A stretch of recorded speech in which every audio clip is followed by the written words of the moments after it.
Hello everyone, welcome to another video. Now today we're going to be taking a look at the first ever DLC pack for Le Mans Ultimate. Now a big thank you to Motorsport Games for giving me early access to this content to try it out and share it with you guys. Now in this DLC you get one new track, Imola, and you get two new cars, the Lamborghini SC63 and the 2024 version of the Peugeot 9X8. So pricing for this DLC is £9.99, €11.99 or $12.99. And as far as DLC goes, I think that's probably where it's at. Everybody seems to be charging a similar amount apart from iRacing. So for two new cars and one new track, I think it's pretty good value. Although people might argue that you shouldn't charge DLC if something's still in early access. But we'll talk more about pricing at the end. So I'm going to take you for a couple of laps, first of all, in the Lamborghini around Imola in the day, and then we'll do the same in the Peugeot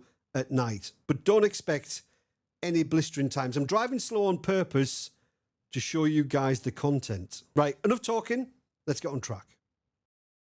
So we're going to start first with the Lamborghini in the daytime at Imola. Now, this Lamborghini's got the best race car name ever, the Iron Lynx.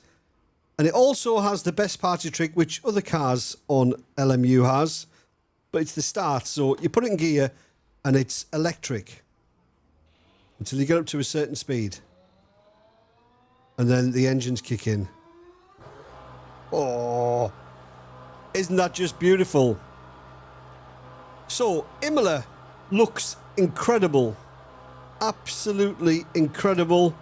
What a job they've done. And the Lamborghini is awesome. Although it drives just like any other GTP car, for me, I think it drives really well. Although cold tyres are a bit of a nightmare. Like a proper nightmare. The car has no grip on cold tyres. So we're going to take it nice and easy.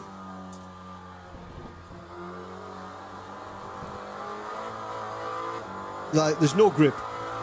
There's absolutely no grip. It just wants to spin in first, second and third until the car has a little bit of downforce. So we're just going to take it nice and easy, give you a little bit of a look at Imola during the day.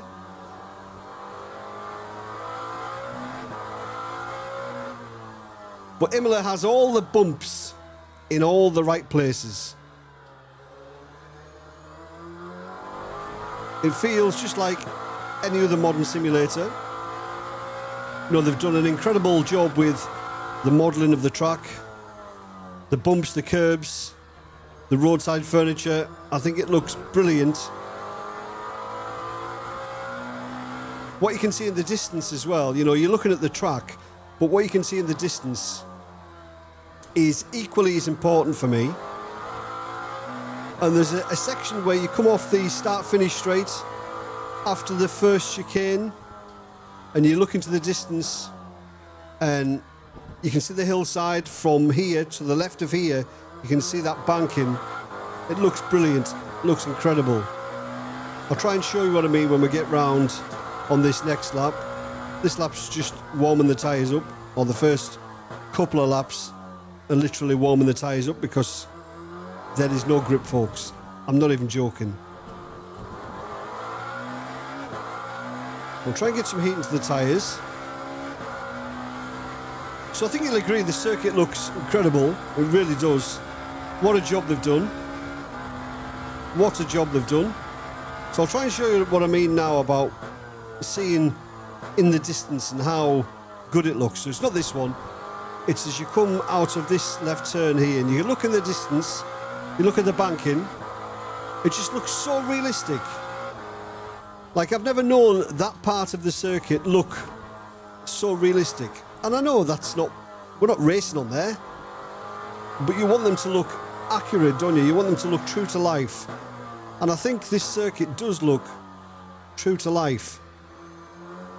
Probably one of the best versions of Imola that I've ever seen. Regarding all the details, the track,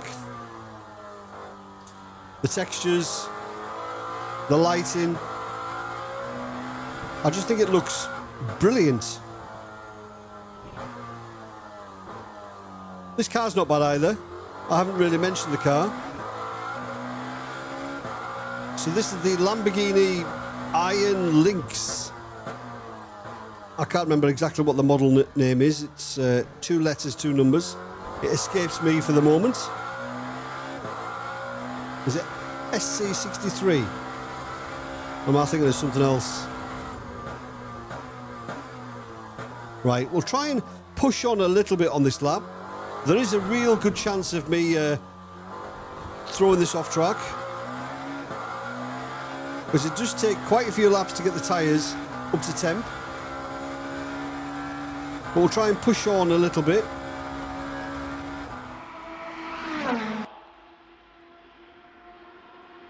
They're so fast, these cars, though, aren't they?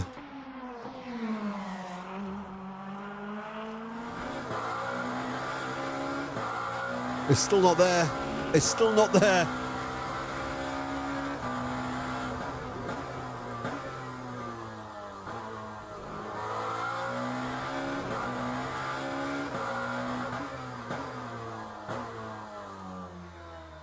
The guys that race these competitively on another level, I don't think I could do it. I just haven't got the concentration levels that are required to push these cars to their limits. And I know it's all about practice and seat time, but I just don't know if I would have it in me to, to put up a good show in a GTP car.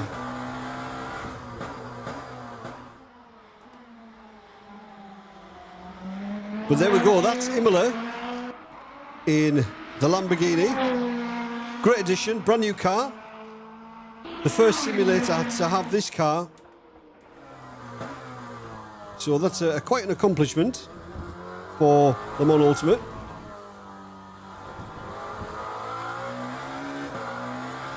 And a nice little GTP roster.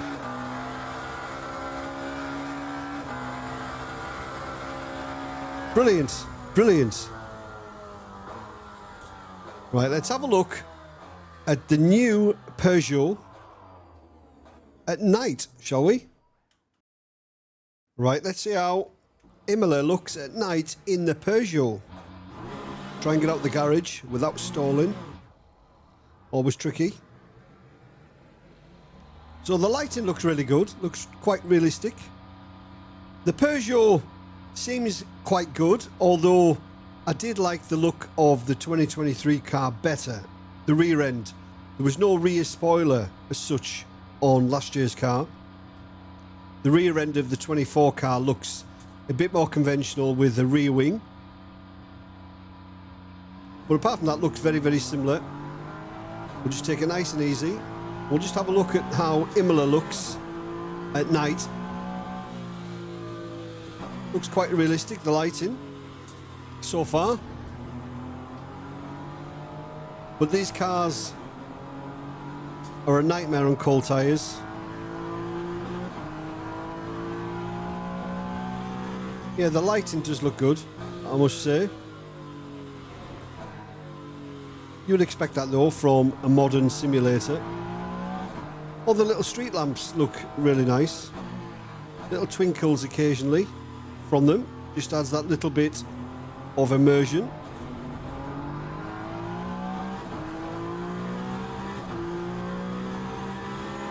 So the time in this sim is set to 11 PM at night. So probably would get a little bit darker, the sky, I think.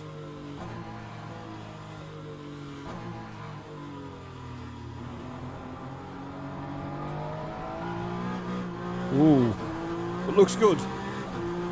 Imola at night looks good.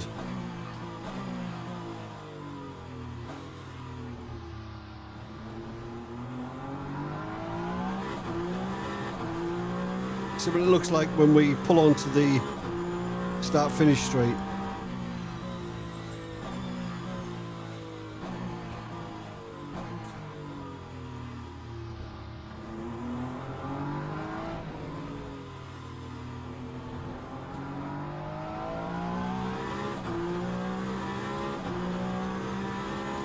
The wheel looks nice, lit up. Very nice. Very nice and running really well. Right, I'll get a couple of laps into the tyres and then we'll try and push on a little bit. I'm saying a little bit because I'm slow in these cars, but we'll come back when we're up to temperature. Right, let's try and push on as best I can in these cars. I really struggle with any cars with downforce. If you follow the channel, you'll know that downforce isn't my strong point.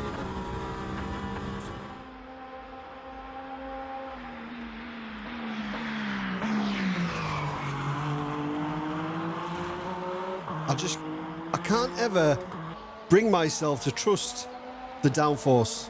Weird.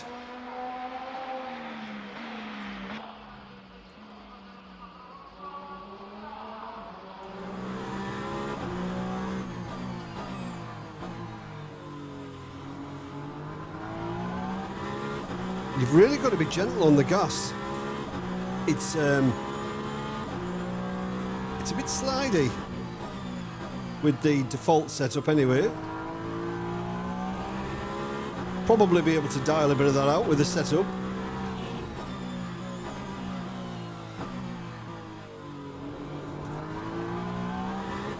But the car's good.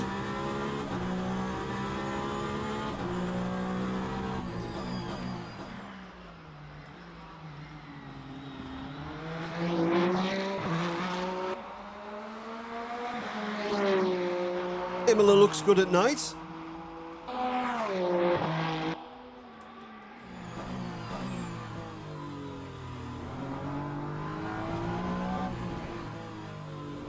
There we go. That's the Peugeot at Imola at night. I like it. I like it. Would I be able to race them competitively? Probably not. I'm more of a GTE, GT3 kind of guy on LMU, although there's no GT3s. But very good. I liked it. So there we go. We've taken both cars out and we've had a look at Imola. I think Imola looks absolutely spectacular. As I mentioned as I was driving around, I think this is my favourite version of Imola. I think it looks spectacular. And as I also mentioned, it's got all the bumps in all the right places. Now, as for the cars, I'm not the best person to talk about how good a GTP car is because I don't really drive them, although they do drive really well when the tyres are warm. I like the look of the Lamborghini, but I prefer the look of the Peugeot. Even though they've added that rear wing, I still prefer the look of the Peugeot over the Lambo. Now, we talked about pricing at the beginning, so it's £9.99, €11.99 or $12.99. And as I mentioned at the beginning, I think it's pretty good value. Although people will argue that you shouldn't be releasing paid DLC if the game is still in early access. But I think the title's moved on enough to warrant charging for DLC. It's not like you can't jump on and play it. I can jump on there anytime and there's no issues. So I don't now mind paying for DLC to support this title moving forwards. But of course, you might not agree. You might not think that DLC is appropriate at this point in the game's development. And if so, don't get it. But if you race on Le Mans Ultimate Online, no doubt there are going to be daily races at Imola, so you don't want to miss out on that. But I'm led to believe you don't need to own the two hypercars to race against those two hypercars. So you could race in the Ferrari, for example, and still race against the Peugeot and the Lamborghini. I remember on R Factor 2, you used to have to own all of the content to enter the race, even if you weren't driving that particular car. But that's now changed, which is a really good thing. But let me know down below in the comments what you guys think of the DLC. I think it's really good, a really good first step. And the Tifosi Italia first DLC gets my seal of approval. So thanks again to MSG for giving me access early. I've had a real blast over the weekend playing this before I could tell you guys about it. As always, thanks for watching. Have a great week. See you later. Cheers.